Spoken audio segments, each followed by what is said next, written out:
If Geyer can reach, the tying run would bat. Rajai Davis. Runner will go. Line drive into right center field. That ball's down. Taking around third, Ramirez. He will score on an RBI double by Brandon Geyer. It's 6-4.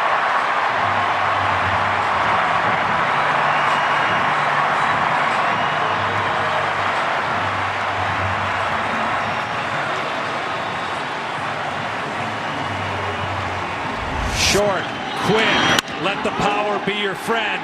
This dude can play against left-handed pitching. And that is a huge two-out pick-me-up RBI. And as we said, the tying run comes to the plate.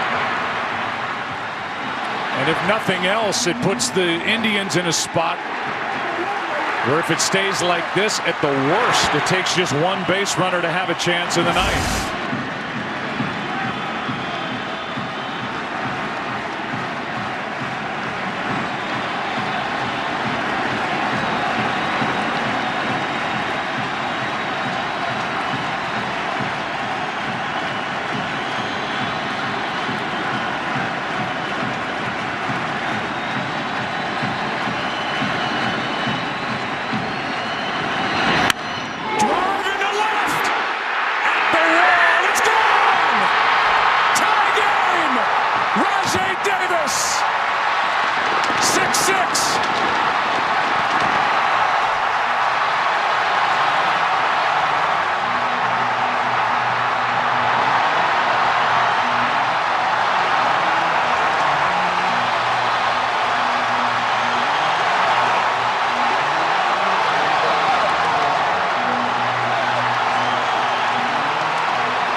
I said down and in was his only chance. Watch where this pitch is.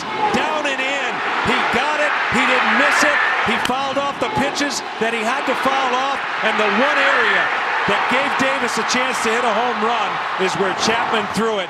And oh my.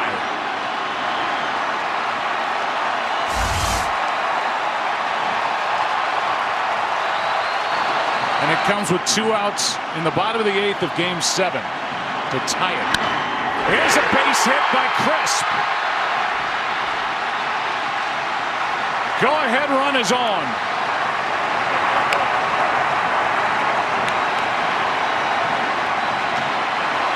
Well, I said earlier, the Cubs saw Miller multiple times. He wasn't as sharp. Chapman has been pushed beyond what normally could be a role in 3 straight games. He's thrown 2 straight pitches down and in. And the hitters, don't forget about Geyer and the ability to fight off those pitches and then get that huge hit to set up for Davis. Same thing.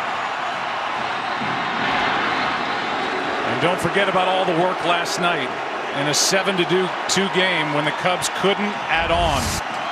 He had to come on. Now he's back in there, and this one down and in. Sent out by Rajai Davis, and then followed down and in. Sent to left by Coco Crisp. When Chapman's effective, he's effective over the middle of the zone and up. There's not a lot of hitters that could do anything against it, but also he has been pushed and has thrown a ton of pitches. So he's sacrificing a little bit to try and generate more natural. His natural velocity is better than forced velocity. LeBron celebrating with over 40,000 in the ballpark and thousands outside the ballpark.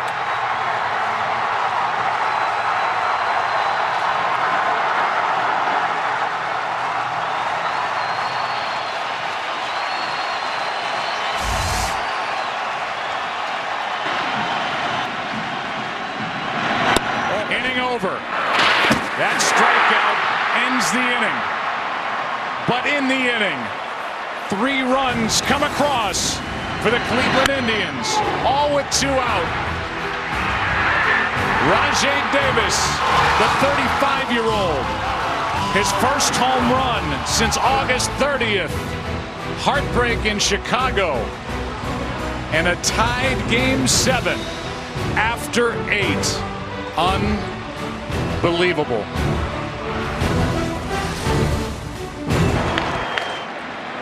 That game at the Metrodome, this game at Progressive Field. Allen needs to throw a strike. 3-1. He can't. A leadoff walk here in the 9th inning. Remember, the Cubs are carrying 3 catchers. If they want a pinch run for Ross, they can and they will with Coghlan.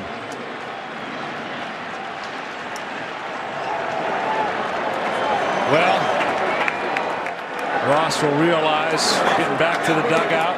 He got a chance to play in Game 7. It'll be the final time he gets a chance to play, but a homer and a walk.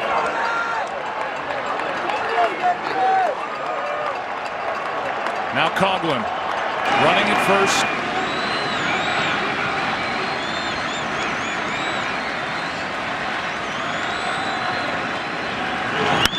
That's hard hit, but right at Kipnis. A flip, out, no throw. 1 on, 1 out.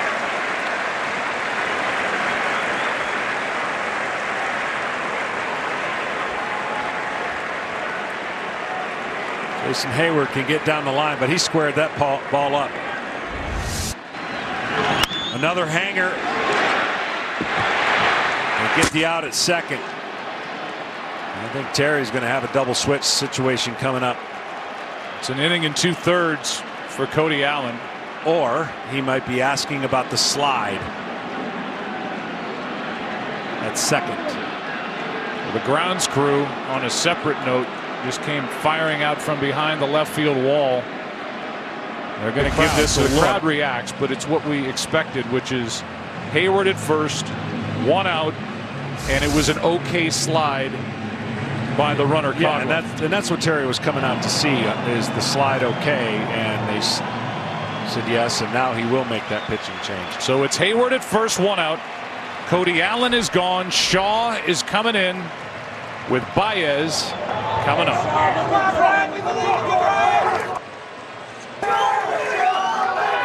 Yesterday, Hendricks kind of cruising, took him out, saw what happened. Swing and a miss, throw down to second, gets away, and Heyward will go to third. Go ahead run 90 feet away on a stolen base, and then an error on the throw by Gomes. Well, he timed him, and he's got the bigger leg kick, and you see the great jump, and the swing keeps the catcher back from jumping out, and then the ball on a little bit of a wet infield skips, and now what Terry he's bringing Michael Martinez in. It's a stolen base E2, and Yan Gomes, who is the primary catcher for the Indians, suffered through an injury-plagued year. Made it back to the roster, but has been watching Roberto Perez catch. Very limited work behind the plate. Tested by Heyward. A good throw might have had him. The throw bounced in, and now the go-ahead run is at third base with 1 out and a 3-2 count. And you've got basically a designated thrower and Michael Martinez taking over in right for Geyer. This would be a gutsy call right here. 3-2. You get a scenario where you can actually do a squeeze, and if he fouls it off, he strikes out. Geyer moves from right to left. So an outfield of Geyer, Davis, and Martinez with the infield in. And with 1 out, a 3-2 pitch to Javier Baez. That is a strikeout on a foul bunt with 2 strikes, 2 out. That's what I thought they were going to do. This is not a good matchup for Baez expanding the zone. All he's got to do is put it in play with the runner at third reading it. He doesn't get the barrel of the bat. Look, he's trying to jab at it. If all he does is put it in play, Heyward can read it. And that jab right there, he's got to square around and bunt it, and they got a chance. Instead, a strikeout on a foul bunt with 2 strikes.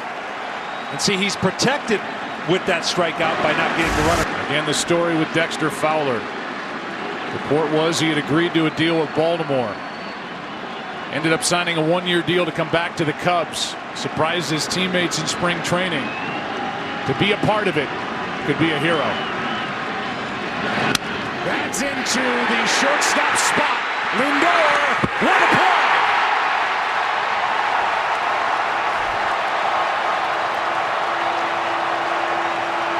And this game is 6-6 into the bottom of the ninth.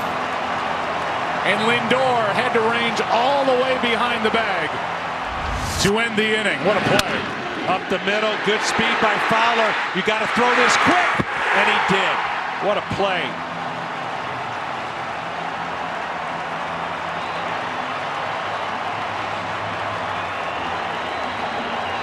And that sends this game into the bottom of the ninth. And the top of the order will bat for Cleveland. And Chapman is going back out there.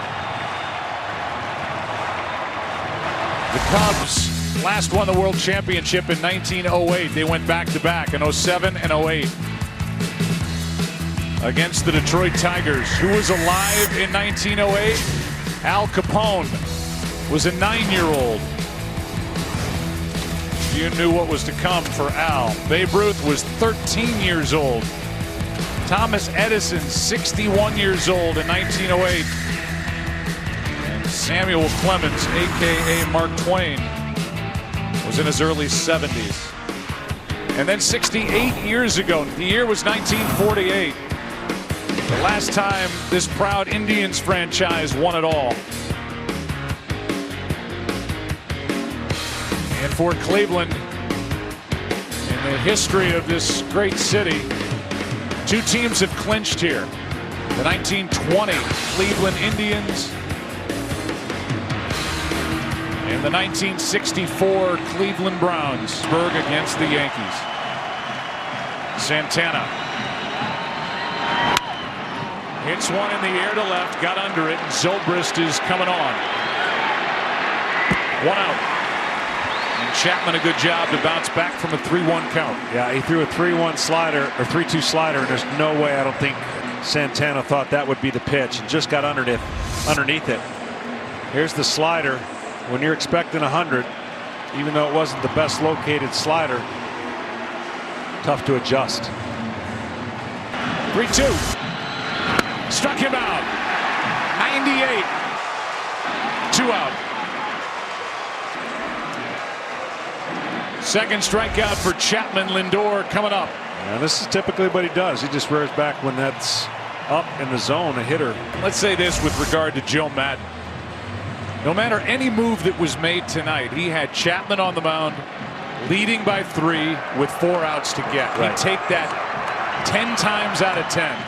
But the Indians got him. And now Lindor pops it into right. And with this, Game 7 is going to the 10th.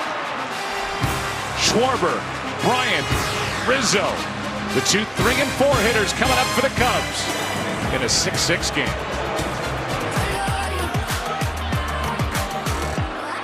You're not going to believe this. Just as we get ready to start the 10th, the grounds crew is told by this umpiring crew and the crew chief, John Hirschbeck, to bring out the tarp. How about a game 7, a winner go home, Cubs, Indians. Here we go. Looks like plays about to resume. Back up to the booth. Joe Buck and John Smoltz. Guys, take it away. All right, Kevin, thank you. Just to finish on Aroldis Chapman, who you heard from Tom Verducci was in tears leaving the dugout a moment ago. Chapman, 97 pitches in the last 3 games, and his most ever before in a 4-day span, 83. Back with the Reds in July of 2015. And I agree with Alex Rodriguez. You saw just how tough he was to pitch a 1-2-3 ninth after the heartbreak of the 8th. And now we're underway in the 10th, and it's, you know what he's thinking. Hard hit, base hit. Leadoff man is on, and Schwarber pumping his fist down the first baseline. He's on to start the 10th. And after the long layoff, Brian Shaw, who came on in the top of the ninth had to wait a 17-minute delay, and Schwarber now will be lifted for a pinch runner, Albert Almora. How about a 3-hit night for Kyle Schwarber? Yeah, he's been unbelievable. The ball down, he gets to the ball up. Bryant on 2-2. High fly ball into center. Back is Davis. One step from the wall. Tagging is Almora with great base running. And into second with one out. Good heads-up base running off the bench for Albert Almora. That was because somebody else, a little less experienced, would have think of rounding second and being prepared to score. But he saw the height of the ball. He saw Davis under it. And getting an extra base is more important than being able to potentially score if the ball is hit off the wall. That's a great read. A lot of people will be standing at second base getting ready to turn. And now he is at second base. And now a hit could put the Cubs back on top. Right there. But I'll tell you one thing. Zobrist can handle a cutter from the left-hand side.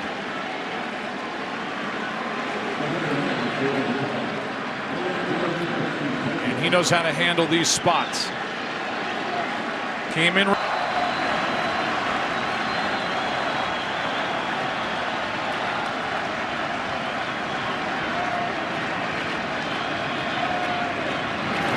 Zobrist, that's a base hit. Cubs will take the lead. Almora digging to the plate. Zobrist delivers 7-6 in the 10th.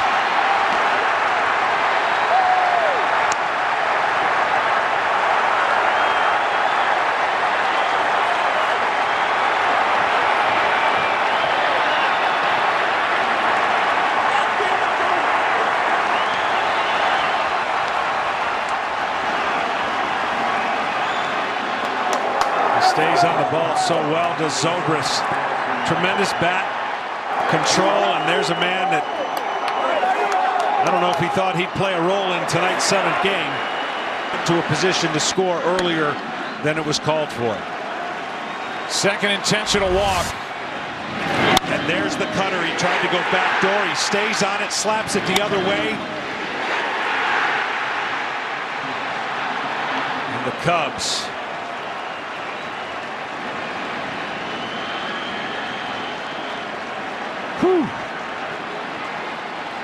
What a reaction by Rizzo, and now Miguel Montero.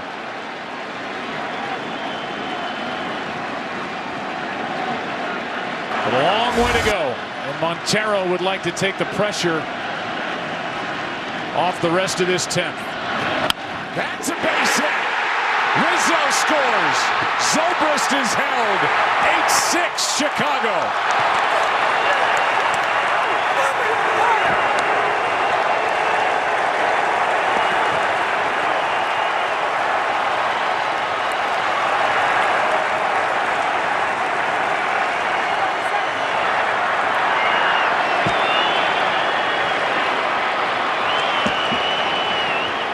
Unfortunately, two left-handers that like the cutter, and you see him stay on it again. Let's see, 2 hits, 2 bases loaded situations.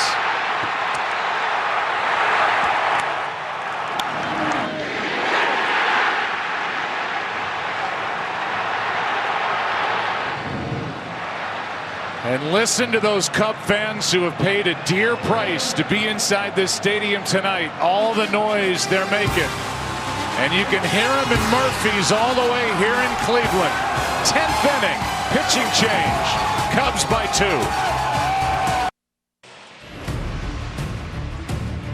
The Chicago Cubs at one point led 5-1. They were tied in the 8th, 6-6.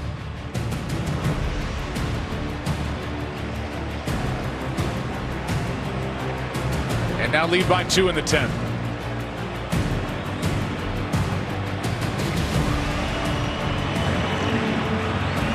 Bases still loaded, and Trevor Bauer comes in out of the bullpen.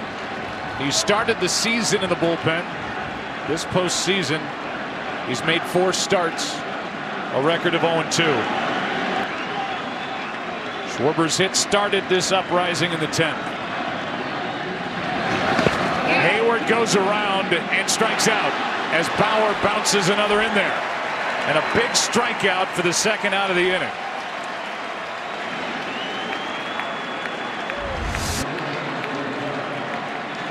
Over the top curveball and getting ready for a fastball again.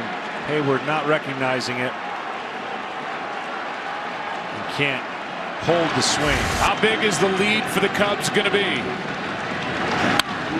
High fly ball into center for Davis. And a great job by Trevor Bauer to limit the damage to 2. Bottom of the 10th inning. And the Cubs celebrated in the top half. Rizzo, Selbrist with a big hit. Back after this from your local Fox station. There is action for the Cubs in their bullpen.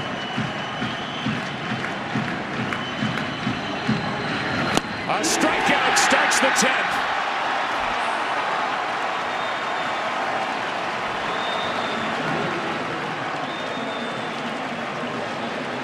Carl Edwards got a taste of the big leagues last year. And he's getting a taste of an historic Game 7 here in 2016. Absolutely. See the cutting action on that. And the guy that we heard from earlier having a hard to Russell. 2 out. The Cubs are 1 out away.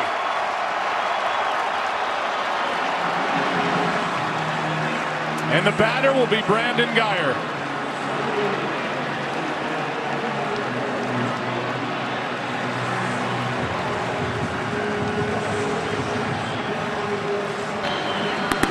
A walk to bring the tying run up.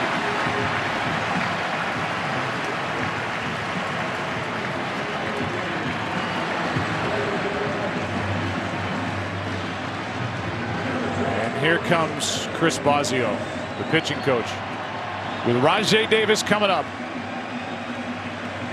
And Miguel Montero trying to guide Carl Edwards Jr. through this 10th. In the 8th, Rajai. Bedlam.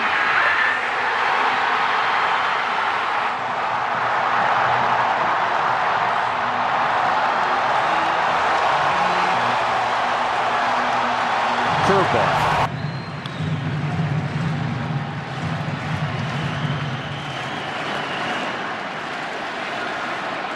Rajai Davis could tie it with a home run. Guyer will take second if he wishes. Cubs are giving it to him. Ball 1. And down to second is Guyer to take that force out away. No stolen base granted.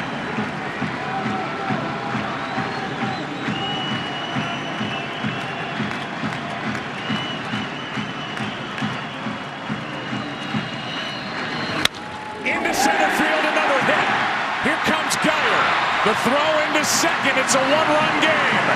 Davis delivers again.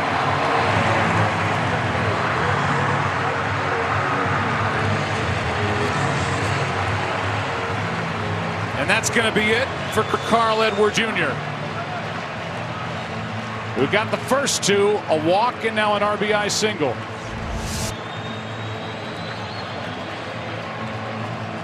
And with Michael Martinez, the scheduled hitter, the switch hitter, and nobody on the bench for Terry Francona here in the 10th inning. This is a 1-run game.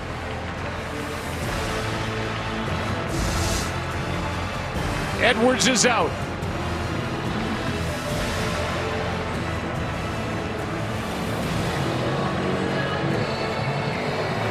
And Mike Montgomery is coming in. Michael Martinez, a longtime minor leaguer, to the big leagues for the first time with Philadelphia. Now with Cleveland, came to the Indians last year, is up with 2 outs. He's 0 for 3 this postseason. There are his numbers during the regular year. He did hit 1 home run. He's the winning run at the plate, and you've got a base stealer at first in Rajai Davis. Decent move out of Montgomery. Not a good arm, Montero. Curveball delight. Look for the ball in the dirt, and if you think you've got the opportunity, steal a bag, because the odds of getting multiple hits here with 2 outs, although the Indians have done it before. Here's the 0-1. This is going to be a tough play. Bryant, the Cubs win the World Series. Bryant makes the play. It's over, and the Cubs have finally won it all. 8-7-10.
For the Cubs, no more wait till next year.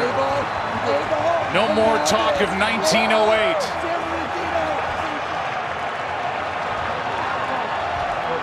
They win Game 7 in 10 heart-pounding innings. For good measure, the foot of Kris Bryant slipped on that final out, but he still threw a strike to Rizzo. And the Cubs, Joe Maddon in charge, have won the World Series.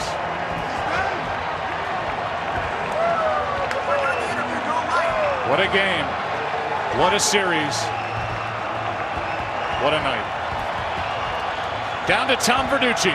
Thanks, Joe. I'm with Kris Bryant. Kris, describe what it was like to field that last play. Oh, man. I knew he was fast. I knew how to get rid of it. It's wet out here, the longest game ever. Oh, my. That's one of the best games anybody will ever see. The 17-minute rain delay. How much did that reset your team? What did you guys do in the clubhouse? That's the best thing for us. I mean, we all got together in the weight room, and, you know, we all supported each other. You know, Chappie was a little upset. You know, that guy works his butt off. I mean, Jason Heyward led the way. I mean, talking us up, getting us ready, and you saw what we did there. Kris Bryant, the Chicago Cubs are World Series champions for the first time in 108 years. How does that sound? It's the best thing I've ever heard. I've never won an award as a team. I've always been able to do it individually, but this trumps everything. I mean, I'm out here crying, man. I'm so happy. I mean, I can't even really put into words how this feels. Kris, congratulations. Thank you. Now to you, Ken Rosenthal. Thanks, Tom. Anthony, that's a game that will be talked about for a long, long time. What was it like to be a part of it? I don't know, but it happened. It happened. Chicago, it happened. We did it. We're world champions, Ken. And that's it. We're world champions. I can't believe it. You just told me that was the best rain delay of all time. What changed? We just got together. Honestly, Jason Heyward called a meeting, all new players. And we rallied together. We rallied strong. We knew that we could do this. We know we keep fighting. We never quit. We always say it. And we pulled together, and the boys believed, and we won. Now, it's been 108 years, as you know. What's it like being part of the team that brought the World Series title back to the north side of Chicago? I I can't even put it into words. It's just Game 7 of the World Series. It's unbelievable. The ball, will you keep it? I don't know what I'm going to do with that ball. It's going to be cherished forever, though. We're in the books. We're in history forever. This team is brothers forever, no matter what. Anthony, thank you very much. Congratulations. Thanks, man. Joe, back to you. Kenny, thank you. The winner is Aroldis Chapman, who goes to 2-0 this postseason. The save from Mike Montgomery, picked up in season from Seattle. It is his first save in the major leagues. And with the runner going, Martinez chops one to third. Bryant slipped. His throw was true. And the Chicago Cubs have won it 8-7. Meanwhile, the Indians kept battling back. Came back from down 5-1 tonight. Had a 3-run eighth. Got to within a run in the 10th. But in the end, it's the Cubs who end the drought. Let's go down to Tom Verducci. Thanks, Joe. Jason Hayward, top of the 10th inning, a rain delay. You call a team meeting. Tell me why you did it, what was said. I just had to remind them who they were. I just had to remind everybody who we are, who these guys are, what we've overcome to get here. Win or lose, we never worried about that approaching every day. Beginning of every day, we never worried about win or loss. We just worry about how we're going to go out there, have fun, compete, be right there for the guys next to us, and not take this situation for granted. So I just had to remind them that, man, I'm proud of them. I say it all the time, but I'm proud of these guys. This team was down 3-1. You blew a lead with 4 outs to go. What is it about the Cubs that made them world champions? Every time we got asked to do something this year, I'm telling you, Tom, every time we answered it. Every single time these guys pissed off, wanting to be the guy to do it, didn't get a chance to do it, whatever it is, for whatever reason, but these guys overcame that for the guys in the clubhouse, man, and outstanding job. We got great leadership. Coaching staff's awesome, unbelievable. Ownership, front office, man, they let us do our thing. They gave us everything we could ever ask for to try and get a job done, and you never know what's going to happen, but they believed in us. Tonight, you're a world champion. Congratulations. I appreciate it. Now to Ken Rosenthal. Thanks, Tom. John, you were just staring at your cap that says World Series champions. This is why you signed here. What's the feeling now that you've accomplished it? How about that? I mean, I don't even know. You know, I see the guys that, the coaches and the players that have been through. They've been through it all. You know, and you know the fans. I mean, look at this place. I mean, you'd think we're at Wrigley. Man, it's unbelievable. I mean, it's to be a part of this is I don't have words to really tell you how I feel right now about this. I mean, I think it's all surreal, and man, it's a great feeling. John, your own role in this, coming in relief, how difficult was that? Man, I mean, I've always had a lot of respect for bullpen guys. I know how many times we put them in sticky situations and they always bail us out as starting pitchers. And to come in a situation like that, I know we had the lead and all that stuff, but man, it's definitely a situation that I don't want to be in anymore. You know, it's tough, man. That's a tough deal with the crowd and how loud and the emotions. And you know, the main thing was I didn't want to give up Kyle's run. That was kind of what it came down to, and I ended up doing it. But man, it's not a good feeling being down there. You don't know when you're going in and when to warm up and all that other stuff. But we got it done. We got it done. That's all that matters. Doesn't matter how. Thanks, John, very much. Congratulations. Thank you. Joe, back to you. What an effort tonight by John Lester. He goes 3 in relief of Kyle Hendricks. Chapman an inning and a third. He gets the win. So much coming up. Post-game coverage from here in Cleveland, and look at all the Cubs fans that are still here. And watch the reactions from the dugout.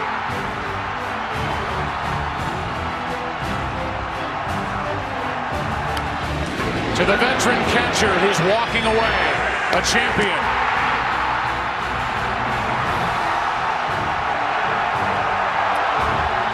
To the manager who finally won it all for the Chicago Cubs.